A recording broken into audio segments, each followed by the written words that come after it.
Hello,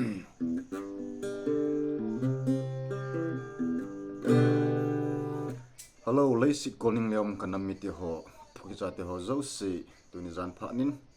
avelen hichi video mangchan ki mutu ki theji win pathine thangwa aven chule muntenam kanami te ho na bon chang kang lu na la ka zanaw min school ki zelan gam plunga konin salam kahin bole tuni tarik nga alhar som kumsan le som ni langa zan hindung la a thilsu gimnei ta chu he su ke du hin hi chun Tah-Chapa mi li hon inam sepoy ho Tah-Chapa mi li hon ei dalhah NaChung wa Lunghem pi najala kin Jong la kan sa ding hin ni thum ngai lo zain khu pi ti la jo kan sa ding hi chun mun tina kan mi thio zo sin chi video mu a japha chanin ave zo sin Tah-Chapa li hon ei dalhah NaChung ilunghem pi naw sa nain apa na chaina chan gi anangai chi uitin tana be chi dingin min school ki jilen gamrung akonin ngai lut tim nang kinai kine all hat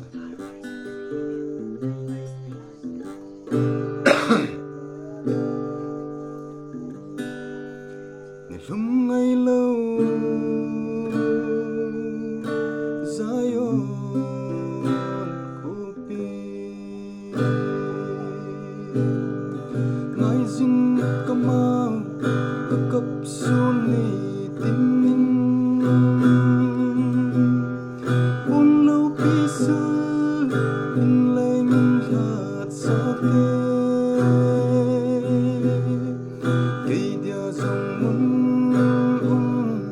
na chu gama sun lung dei handam tere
ahoy na say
Talo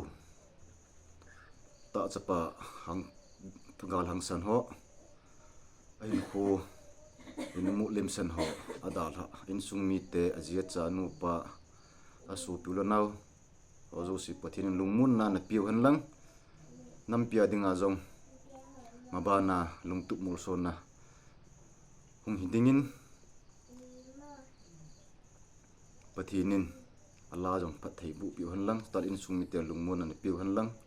ei dalhah o Tah-Chapa mili ho Jong alagaw Lungmong intin no Jong Lungmong san ke chol do win lang Lungmong selin chewin lang dalhah na nammi te hovin na Thisan lun naw tole na tom ngai naw Nampi dinga Thisan na phal naw ho hi mo sia kahin koi lo du hi ti hi tip naw hin hi jun hong Lungmong selin chewin lang tun zan pha na wins ku kizelen gamblok in vi ho zo se tung cha ke pa tho kan sein aban video phala dam sela ki moto ki na thei ding win pathinin pi jing taw han ka ki pai